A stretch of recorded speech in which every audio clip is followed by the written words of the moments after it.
Rich dad poor dad एक ऐसी book है जिसने बहुत से लोगों की लाइफ चेंज की है। ये हमें 6 स्टेप्स बताती है रैट रेस से बाहर निकलने के लिए, यानी 9 to 5 के चक्रव्यूह से हम बाहर कैसे निकलें। तो आइए एक एक करके ये 6 अमेजिंग लेसन सीखते हैं। Lesson 1, rich people do not work for money. Robert कहते हैं कि पुअर और मिडिल क्लास लोग पैसों के लिए काम करते हैं, लेकिन अमीर लोग पैसों से काम करवाते हैं। आइए इसे एग्जाम्पल से समझते हैं। एक बहुत ही फेमस रिजॉर्ट एक गांव में खुलने वाला था, जिसकी वजह से रिजॉर्ट में बहुत से कंस्ट्रक्शन वर्कर्स की जरूरत थी। उस गांव के 2 कंस्ट्रक्शन वर्कर्स को हायर किया गया। पहले का नाम था राहुल और दूसरे का विकास। राहुल का सिर्फ एक गोल था कि वो हर रोज ज्यादा से ज्यादा सैलरी लेना चाहता था, जबकि विकास ये सोचता था कि रिजॉर्ट के आने से गांव में क्या क्या चेंजेस आएंगे और उन चेंजेस से मैं कैसे पैसिव इनकम बना सकता हूँ। दोनों पढ़े लिखे तो नहीं थे, लेकिन इंटेलिजेंट थे। दोनों ने जो सोचा वो पा लिया। राहुल ने अपने मैनेजर की चमचागिरी करी और उसने अपनी सैलरी विकास से ज्यादा करवा ली। साथ में उसने ओवरटाइम भी करना स्टार्ट कर दिया ताकि वो और ज्यादा पैसे कमा सके। उसने मैनेजर से रिक्वेस्ट करके अपने बड़े बेटे को भी काम पर लगवा लिया। अब बाकी कंस्ट्रक्टर्स के मुकाबले राहुल की सबसे ज्यादा सैलरी थी, लेकिन विकास कुछ और सोच रहा था। विकास ने जब रिजॉर्ट के बारे में पता किया तो उसे पता चला कि ये एक बहुत ही फेमस रिजॉर्ट है जो सिर्फ उनके गाँव में नहीं बल्कि बाकी गाँव में भी खुलने वाला है। उसे ये भी पता चला था कि रिजॉर्ट एक पब्लिक कंपनी है, यानी इसके शेयर्स वो ले सकता है। तो उसने 3 काम किए। पहला तो उसने उस कंपनी के शेयर्स खरीद लिए। दूसरा उसने ये किया कि जो नए गांव में रिजॉर्ट खुलने वाला था वहां पर उसने कुछ बीघा जमीन बहुत ही सस्ते प्राइस पे ले ली।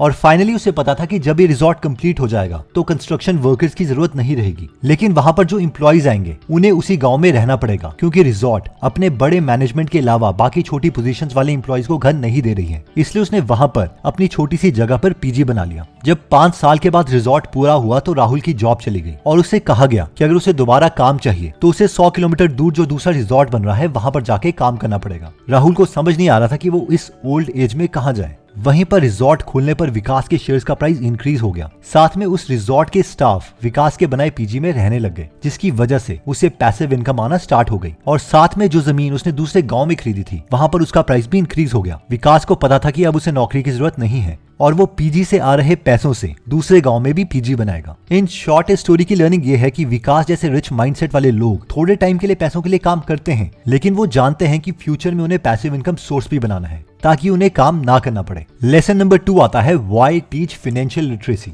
एक बार धीरूभाई अंबानी जी के साथ उनका पोता अनंत अंबानी जा रहा था, तो अनंत अंबानी ने धीरूभाई अंबानी से कहा कि मुझे गुब्बारे लेने के लिए कुछ पैसे चाहिए। उसने धीरूभाई अंबानी जी से 15 रुपए लिए और बिना हवा के गुब्बारे ले आया। उसके बाद वो घर आया। नॉर्मल बच्चों की तरह उन गुब्बारों से खेला नहीं, बल्कि उसमें हवा भर के उसे बेचने चला गया और प्रॉफिट कमा के आया।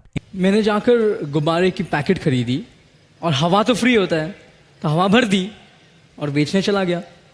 इन शॉर्ट ये एंटरप्रेन्योरियल लेसन्स धीरूभाई अंबानी जी अपनी फैमिली वालों को भी सिखाते थे। और सिर्फ अंबानी की फैमिली ही क्यों, मेरे जितने भी बिजनेस कम्युनिटी के फ्रेंड्स हैं उन्हें शुरू से ही एक बात पता है, पहले दुकान फिर मकान। यानी रॉबर्ट कियोसाकी की भाषा में बोलें तो पहले एसेट्स और फिर लायबिलिटीज, यानी पहले इनकम सोर्स बनाओ और फिर खर्चे करो। और ये बात हम मिडिल क्लास फैमिली वालों को नहीं पता होती। वो तो शुक्र है कि रिच डैड पुअर डैड जैसी बुक्स लिखी गई हैं, जिससे हमें भी नॉलेज मिलने लगी है कि हम रैट रेस से बाहर कैसे निकल सकते हैं। अगर आपको लगता है कि हमें भी वही सीखना चाहिए जो अमीर लोग अपने बच्चों को सिखाते हैं, तो हमें बेस्ट ऑफ द बेस्ट लोगों की लिखी गई किताबों को पढ़ना पड़ेगा, जैसे कि think and grow rich, high output management, richest man in Babylon, who moved my चीज एक्सेट्रा। तो अगर आप 1000 से ज्यादा बुक समरीज हिंदी में या फिर इंग्लिश में सुनना या पढ़ना चाहते हैं तो आप गीगल एप्लीकेशन डाउनलोड कर सकते हैं। अभी गीगल ऐप में ऑफर चल रहा है कि 1 साल की सब्सक्रिप्शन जिसकी वर्थ 1247 रुपीज है और डिजिटल मार्केटिंग कॉपीराइटिंग का कोर्स जिसकी वर्थ 18,847 रुपीज है, वो सिर्फ 499 रुपीज में मिल रहा है। तो अगर आप खुद को या अपनी फैमिली को फाइनेंशियली एजुकेट करने में इंटरेस्टेड हैं तो इसका लिंक हमने डिस्क्रिप्शन और फर्स्ट कमेंट में दे रखा है। लेसन 3 कहता है कि माइंड योर ओन बिजनेस।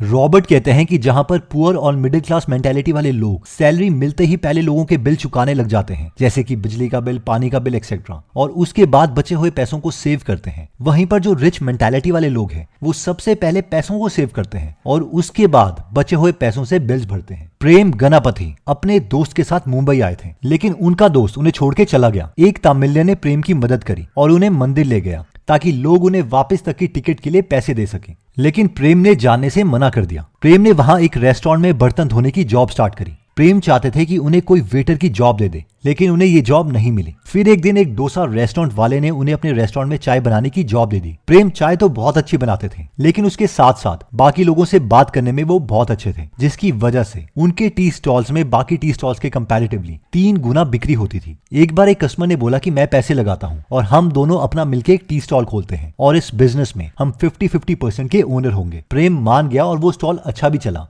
लेकिन थोड़े टाइम के बाद प्रेम के पार्टनर को लगा कि मैं इसे तो बहुत ज्यादा पैसे दे रहा हूँ, इसलिए उसने प्रेम जी को निकाल दिया। प्रेम को बहुत बुरा लगा और उन्होंने अपना डोसा आउटलेट खोलने का सोचा और उस डोसा आउटलेट को नाम दिया डोसा प्लाजा, जिसमें 150 वैरायटी के डोसा मिलते हैं। ये डोसा प्लाजा बहुत फेमस हुआ। आज डोसा प्लाजा के 26 आउटलेट्स हैं और इनके पास 150 एम्प्लॉय हैं और ये हर साल 5 करोड़ का टर्नओवर करते हैं। पर हम लोगों के मन में सवाल ये आ रहा होगा कि प्रेम जी के पास डोसा आउटलेट खोलने के लिए पैसे कहां से आए? तो ये पैसे उनकी सेविंग्स थी। जितने साल उन्होंने काम किया वो खुद को पहले पे करते थे। कई बार ऐसा टाइम आता था कि उनके पास बाकी बिल्स के लिए पैसे नहीं होते थे, लेकिन उन्हें पता था कि अगर उन्होंने पहले बिल्स पे कर दिए और खुद अपने फ्यूचर के लिए पैसे सेव नहीं करे तो वो हमेशा उसी सिचुएशन में रह जाएंगे जिस सिचुएशन में वो हैं। और इसी कॉन्सेप्ट को रॉबर्ट अपनी बुक में कहते हैं कि माइंड योर ओन बिजनेस। तो अब आते हैं लेसन नंबर 4 में, जो कहता है work to learn, don't work for money. Robert कहते हैं कि अमीर माइंडसेट वाले लोग पैसों के पीछे नहीं भागते बल्कि लर्निंग के पीछे भागते हैं। आइए इसे अमेजिंग एग्जांपल से समझते हैं। थिंक एंड ग्रो रिच एक ऐसी बुक है जो इतनी फेमस है कि बहुत से लोग बस उसे लगाकर छोड़ देते हैं ताकि उनके सबकॉन्शियस माइंड में वो स्टोर होती रहे। लेकिन क्या आप जानते हैं कि ये बुक लिखी कैसे गई थी? ओके, तो इस बुक के ऑथर है नेपोलियन हिल। नेपोलियन हिल को उस वक्त के दुनिया के रिचेस्ट इंसान एंड्रयू कार्नेगी ने बुलाया था और उन्होंने कहा कि मैं दुनिया को अमीर बनने का सीक्रेट और उसकी फिलॉसफी देना चाहता हूँ, लेकिन इसके लिए कम से कम 20 साल लगेंगे। अगर तुम मेरे लिए काम करना चाहते हो तो मैं 20 सालों तक तुम्हें कोई सैलरी नहीं दूंगा। मुझे अभी का अभी बताओ कि तुम ये डील करना चाहते हो या नहीं। अब ये सुन के पहले नेपोलियन हिल को कुछ समझ नहीं आया कि उन्हें ये ऑफर एक्सेप्ट करना चाहिए या नहीं, लेकिन फिर उन्होंने सोचा कि अगर मुझे दुनिया का सबसे अमीर आदमी कुछ करने के लिए कह रहा है तो मुझे ये ऑफर एक्सेप्ट कर ही लेना चाहिए। और नेपोलियन हिल इस काम के लिए मान गए। उसके बाद एंड्रयू कार्नेगी ने नेपोलियन हिल को उस वक्त के बहुत फेमस लोगों से मिलवाया और कहा कि मैं जानता हूं कि ये फ्यूचर में बहुत अमीर बनने वाले हैं, बस जाओ और पता करो कि इन सब में क्या कॉमन है। इन सब में सबसे पहले इंसान थे हेनरी फोर्ड। अगर हम मिस्टर फोर्ड को नहीं जानते तो इट्स ओके, लेकिन हमने उनकी गाड़ियों का नाम फोर्ड तो सुना ही होगा। तो उसके बाद नेपोलियन हिल ने एक एक करके सब अमीरों से मिले और उन्होंने ये बुक लिखी थिंक एंड ग्रो रिच, जिसकी वजह से वो खुद भी मिलियनेयर बने। इन शॉर्ट ये रेडी थे फ्री में 20 साल तक काम करने के लिए। इतना ही नहीं, वॉरेन बफेट ने शुरू में बेन ग्राहम से बोला था कि मैं आपके लिए फ्री में काम करना चाहता हूं, और फिर बेन ग्राहम ने उन्हें मना कर दिया क्योंकि वो उस वक्त सिर्फ ज्यूज को जॉब देते थे। वैसे ही मुनीश पब्राय ने वॉरेन बफेट से बोला था कि मैं आपके लिए फ्री में काम करना चाहता हूं, और फिर वॉरेन बफेट ने मना करते हुए कहा नहीं, मैं अकेले ही ठीक हूं। इन शॉर्ट लेसन ये है कि अमीर माइंडसेट वाले लोग जल्दी से कुछ पैसे कमाने का नहीं सोचते, बल्कि वो उन स्किल्स के पीछे भागते हैं जो लॉन्ग रन में उन्हें वेल्थ क्रिएट करके दे। लेसन 5 आता है the rich invent money. Robert कहते हैं कि जो सबसे बड़ा एसेट किसी भी ह्यूमन के पास है वो है उसका दिमाग, और अगर उसने अपने ब्रेन में इन्वेस्ट किया है तो वो कभी भी एनॉर्मस वेल्थ क्रिएट कर सकता है। आइए इसे एग्जांपल से समझते हैं। एक बार एक रियल एस्टेट बिजनेसमैन ने देखा कि एक एरिया की प्रॉपर्टी की कीमत काफी बढ़ गई है क्योंकि वो रोड के साथ थी, लेकिन एक और प्रॉपर्टी थी रोड के साथ और उसका प्राइस दूसरी प्रॉपर्टी से 1/4 प्राइस पर मिल रहा था। इसका रीजन सिर्फ एक था कि सड़क और उस प्रॉपर्टी के बीच में एक गंदा सा नाला आता था जिससे बहुत बदबू आती थी, और साथ में इस प्रॉपर्टी में पहुंचने के लिए सड़क से घूम के जाना पड़ता था। तो जहां पर सब उस प्रॉपर्टी से भाग रहे थे, उस बिजनेसमैन ने इसमें अपॉर्चुनिटी देखी। उसने वो प्रॉपर्टी जल्दी से खरीद ली और 3 लाख रुपए इन्वेस्ट करके उसका नाला बंद करवा दिया, और साथ में सड़क से लेकर उस प्रॉपर्टी तक एक छोटा सा पुल बना दिया। ये 2 काम करते ही उस प्रॉपर्टी की कीमत भी दूसरी प्रॉपर्टी जितनी हो गई और उसने वो प्रॉपर्टी को बेचकर 3 गुना का प्रॉफिट कमाया। नेक्स्ट लेसन नंबर 6 आता है ओवरकमिंग ऑब्स्टेकल्स। रॉबर्ट कहते हैं कि 4 बेसिक टाइप की रुकावटें हैं जिसकी वजह से हम डिसीजंस नहीं ले पाते, और ये 4 चीजें हैं डाउट यानी खुद की कैपेबिलिटीज पर शक करना, लेजीनेस यानी सुस्ती, बैड हैबिट्स यानी बुरी आदतें, और फियर यानी डर। और इनमें सबसे बड़ा ऑब्स्टेकल है फियर। अब हम देखते हैं कि फियर से हम कैसे बच सकते हैं। हम लोग हमेशा डरे रहते हैं कि अगर हमने गलत डिसीजन ले लिया तो क्या होगा, जिसकी वजह से हम कोई डिसीजन लेते ही नहीं है। तो इससे बचने के लिए एक सिंपल मेंटल मॉडल है, और वो है कि दुनिया में सिर्फ 2 टाइप के डिसीजंस हैं, type 1 and type 2 decisions. Type 1 decisions वो हैं कि अगर ये डिसीजंस हमसे गलत हो भी गए और हम वापस अपनी लाइफ में आते हैं तो हमारी लाइफ में ज्यादा कोई नेगेटिव इंपैक्ट नहीं पड़ेगा, जैसे कि कोई न्यू ब्लॉगिंग वेबसाइट खोलना, कहीं पर इंटर्नशिप अप्लाई करना, फ्रीलांसर बनना एक्सेट्रा। तो टाइप 1 डिसीजंस में ज्यादा सोचने की जरूरत नहीं है, इसे जल्दी से ले लो। टाइप 2 डिसीजंस वो हैं जो अगर गलत हो गए तो हमारी लाइफ में एक मेजर नेगेटिव इंपैक्ट क्रिएट कर सकते हैं। फॉर एग्जाम्पल, लेट्स से आप कहीं नौकरी कर रहे थे और आप अकेले अर्निंग मेंबर हो अपनी फैमिली के। आप एक दो पॉडकास्ट सुनते हो और बिना सोचे समझे जॉब छोड़ देते हो ताकि आप खुद का बिजनेस कर सको। अब अगर ये बिजनेस फेल हो जाता है तो ये आपकी लाइफ को हेल्प बना सकता है। तो इस सिचुएशन में बेटर है कि हम टाइप 2 डिसीजन को टाइप 1 डिसीजन में कन्वर्ट करने की कोशिश करें